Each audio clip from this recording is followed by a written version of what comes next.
नमस्कार, रामराम महाराष्ट्र न्यूज मध्ये आपले स्वागत आहे।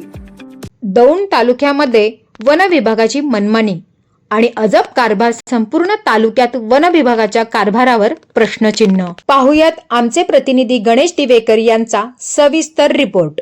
बोरीपारधी येथील शेतकरी सुरेश पवार यांच्या वैयक्तिक मालकीच्या शेतात वन विभागाचा हस्तक्षेप, शेती विकासाचे काम थांबवल्याचा आरोप, वन जमिनीवरील अतिक्रमणाविरोधात आवाज उठवणाऱ्या शेतकऱ्यालाच लक्ष केल्याची चर्चा, बोरमलनाथ, कानगाव, कडेठाण, केडगाव, पाटस आणि वरवंड येथील कथित अतिक्रमणांवर कारवाईचा प्रश्न, वन विभागाच्या कार्यपद्धतीवर नागरिकांकडून संताप, निष्पक्ष चौकशी आणि संबंधित अधिकाऱ्यांवर कारवाईची मागणी। दौंड तालुक्यातील बोरीपारधी गावाजवळ श्री क्षेत्र बोरमलनाथ परिसरातील शेतकरी सुरेश पवार यांच्या नावावर गट क्रमांक 233/2 हा वैयक्तिक मालकीचा सातबारा असल्याचा दावा करण्यात आला आहे। या शेतात शेती विकासाचे काम सुरू असताना दौंड वन विभागाचे कर्मचारी घटनास्थळी पोहोचले आणि वरिष्ठ अधिकाऱ्यांच्या सूचनेनुसार काम थांबविण्यास सांगितल्याचा आरोप करण्यात आला आहे। यावेळी शेतकरी सुरेश पवार यांनी ही माझ्या मालकीची जमीन असताना वन विभागाला काम थांबविण्याचा अधिकार कोणत्या कायद्याखाली आहे असा प्रश्न उपस्थित केल्याचे सांगितले जात आहे। या घटनेनंतर तालुक्यात विविध चर्चांना उधाण आले आहे। वन जमिनीवरील अतिक्रमणांविरोधात सातत्याने पाठपुरावा करणाऱ्या व्यक्तीलाच लक्ष केले जात असल्याचा आरोप स्थानिकांकडून करण्यात येत आहे। दुसरीकडे बोरमलनाथ, कानगाव, कडेठाण, केडगाव, पाटस आणि वरवंड परिसरातील वन जमिनीवरील कथित अतिक्रमणांवर अद्याप प्रभावी कारवाई झालेली नसल्याचाही आरोप केला जात आहे। स्थानिक नागरिकांचा सवाल आहे की वन जमिनीवरील अतिक्रमणांवर कारवाई करण्याऐवजी वैयक्तिक सातबारा असलेल्या शेतात सुरू असलेल्या शेती विकासाच्या कामात हस्तक्षेप करण्यामागचं नेमकं कारण काय? या संपूर्ण प्रकरणाची निष्पक्ष चौकशी करून सत्य समोर आणावे आणि दोषी आढळणाऱ्यांवर कारवाई करावी अशी मागणी आता जोर धरत आहे। या प्रकरणात आणखी एक गंभीर बाब समोर आली आहे।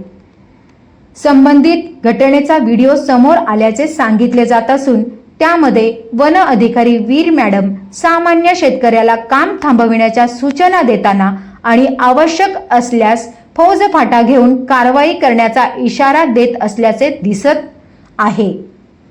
तसेच शासकीय यंत्रणेच्या नादी लागू नका अशा आशयाची भाषा वापरल्याचाही आरोप केला जात आहे। यामुळे अनेक प्रश्न उपस्थित होत आहेत। एका बाजूला वन विभागाला अनेक वेळा सातबारे, नकाशे आणि वन जमिनीवरील कथित अतिक्रमणांचे पुरावे देण्यात आल्याचा दावा केला जातो, मात्र या प्रकरणांमध्ये ठोस कारवाई होत नसल्याची तक्रार आहे। दुसऱ्या बाजूला सामान्य शेतकऱ्याच्या वैयक्तिक मालकीच्या सातबारा असलेल्या जमिनीत मात्र तातडीने हस्तक्षेप का केला जातो असा सवाल उपस्थित केला जात आहे। वन जमिनीवरील कथित अतिक्रमणांकडे दुर्लक्ष करून वैयक्तिक मालकीच्या जमिनीवर कारवाई करण्याची तत्परता का दाखवली जाते?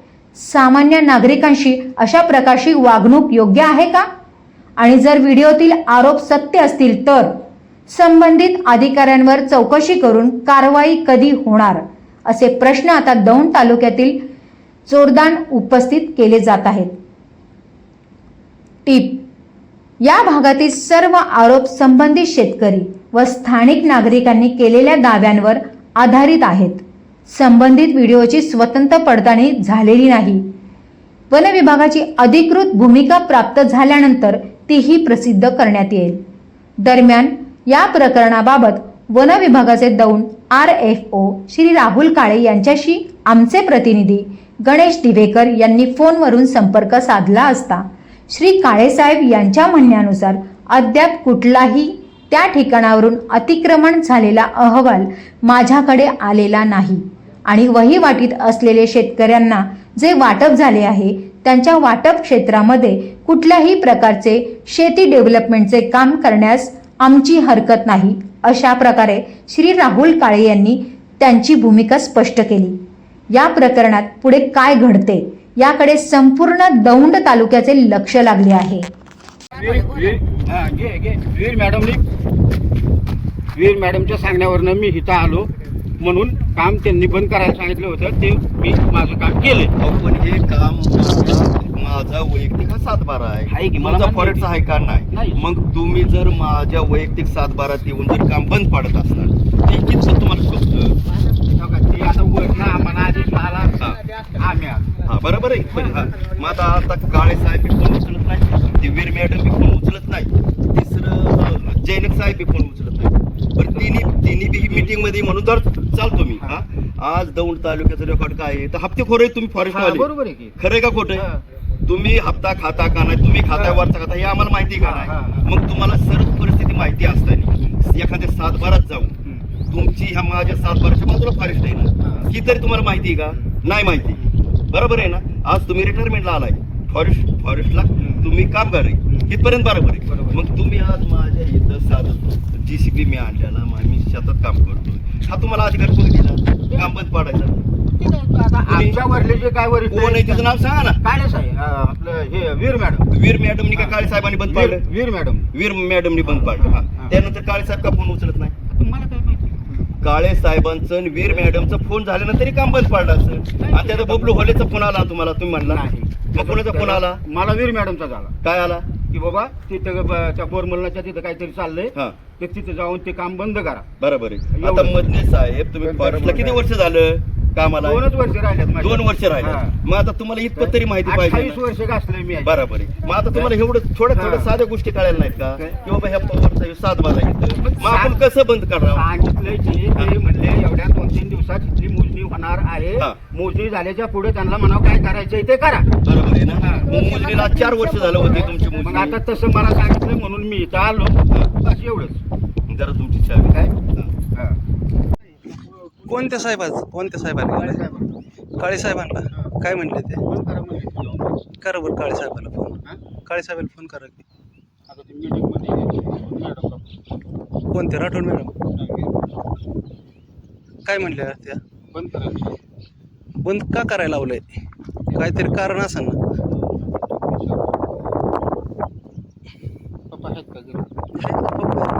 काय आता हे कुदर पादर आणण्यासारखं त्यांना त्रास देतो. करा काळे साहेबाला करा, वीर मॅडमला करा. हा आलोय मॅडम मी इथं. ते मुलगा त्यांचा म्हणतोय की काय बंद कशासाठी बंद करायचं. स्पीकरवर करा. हॅलो नमस्ते मॅडम.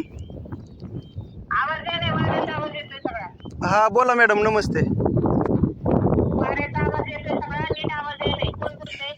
मर्जी काकांकडे घ्या फोन. हा बोला बोला. हा मॅडम. वाऱ्याचा आवाज येतोय सगळा. जरा आता येतोय का? हा बोलते. हा बोला की. ते म्हणतात की कशासाठी बंद करायचंय, काय कारण काय बंद करायचं. तुम्हाला माहिती आहे म्हणा सगळं. मी तुमचं नाही इच्छा. तुम्ही दुसऱ्याच्या क्षेत्रात काम कसं काय करू शकता म्हणा. मॅडम तुम्ही येत आहे का इथं? तुम्ही या जरा आम्हाला डॉक्युमेंट घेऊन ऐका ना मॅडम. बोलेल. मॅडम त्यांचा फोन आहे, त्यांच्याशी बोलेल मी. त्यांच्याकडे फोन द्या. हा हा बोला मॅडम. मधने काका. हा बोला. मधने नाही पवार बोलतोय मी. तुमच्या दुसऱ्याच्या फोनवर मी तुमच्याशी बोलू नाही शकत. मधनेंचा फोन आहे, मधनेंना फोन द्या. हा हा बोला मॅडम. हॅलो. हॅलो. हा बोला की. मधने काका. हा हॅलो. हा बोला की. येतोय की आवाज. हा ते त्यांना नीट व्यवस्थित समजून सांगा. ते क्षेत्र त्यांचं नाहीये. विनाकारण त्रास वाढवून घेऊ नका मला तुमचा. हो चालतंय. मॅडम ऐका ना तुम्ही या ना इथं म्हणजे नक्की काय कोणाचं क्षेत्र आहे ते तरी कळन नक्की. तुम्ही या इथं. किती वेळ लागेल तुम्हाला यायला? मीटिंग मध्ये आहेत पुण्यात. पुण्यात आहे मग इथं काम बंद करायची काय गरज आहे? तुम्ही इथं या ना स्वतः कागदपत्र घेऊन या आणि मग तुम्हाला काय करायचंय ते करा. उद्या आलं ना, उद्याच्याला मॅडम साहेब सगळी येतील आणि नंतर मग काय ते चालू करा. नंतर नाही काम नाही थांबत. सांगा सरळ. आता ते म्हणतात मी काम नाही थांबवणार बाबा. तुम्ही डॉक्युमेंट घेऊन या हा बोल ना. मॅडम. डॉक्युमेंट घेऊन या काय असेल ती बघू आपण. तुमची जबाबदारी आहे बरं का तिथं. कारण सगळं डिपार्टमेंट घेऊन येऊ देते मी. हो चालन या मॅडम. त्यांचं नाही म्हणायचं. इथं कोणी अफगाणिस्तानावरून आलेलं नाहीये लोक. अहो मॅडम या ना मग तुम्ही. आम्हाला तरी कळेल आमचं क्षेत्र कुठं आहे. त्यांचं नाही. कुणाला जर हिंमत असेल ना तर शासकीय यंत्रणेच्या नादी लागायचं मग. मॅडम ऐका ना. करायचं नाही. ऐका ना मॅडम. तुम्हाला यायचंय ते या सगळे डॉक्युमेंट घेऊन या. कोण दुसऱ्याकडे का देत आहे? माझ्या जवळच आहेत ते, माझ्या जवळ येऊन बोलतात ते.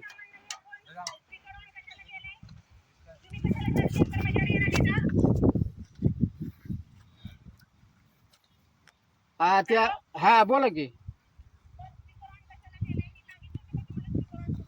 नाही नाही मॅडम, नाही, त्यांनीच किती आवाज यायना म्हणून स्पीकर ऑन केला. हा हा हा. आता ते म्हणतात की तुम्ही स्वतः या इथं, कुणाला बी आणा, काम थांबवणार नाही, अंग अशी डायरेक्ट बोलतात ते.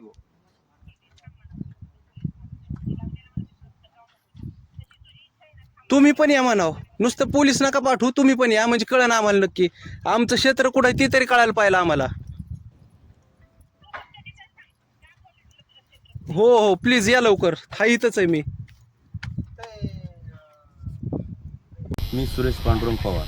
माझं गट नंबर 233-2. हे माझं स्वतःचं प्रायव्हेट क्षेत्र असताना दौंडचे फॉरेस्ट अधिकारी काळेसाहेब आणि योगिता वीर मॅडम आणि त्यांच्या हाताखालचा मदने म्हणून ते त्या मदनेला पाठवतात आणि कामं बंद पाडतात. का तर फक्त हप्ता मिळण्यासाठी. मग ते कुणाचा 7-12 हे काय बघत नाही का. तर हे आज दौंड तालुक्यामध्ये सर्रास घडत आहे त्यांना. आणि एक विशेष म्हणजे त्यांची फॉरेस्टची जमीन किंवा त्यांचे 7-12 किंवा त्यांचे गट नंबर आज त्यांना 5-5 वर्ष झाली, 7-7 वर्ष झाली, कुणाला 18-18 वर्ष झाली, कुणाला 2-2 वर्ष झाली, तरी त्यांना त्यांची फॉरेस्टचं क्षेत्र माहिती नाही किंवा त्यांची इथं जी क्षेत्र आहे फॉरेस्टचं त्यांच्या स्वतःचं हे त्यांना माहिती नाही. आज ते कशा ड्युट्या करतात काही त्यांची त्यांना माहिती. फक्त ते ज्यांचे 7-12 स्वतःचे इथं तिथं जाऊन त्रास द्यायचे कामं करतात आणि फक्त हप्ते गोळा करतात. अशाच नवनवीन बातम्या पाहण्यासाठी आमच्या चॅनलला सबस्क्राईब करा. फेसबुक आणि इंस्टाग्राम पेजला फॉलो करा.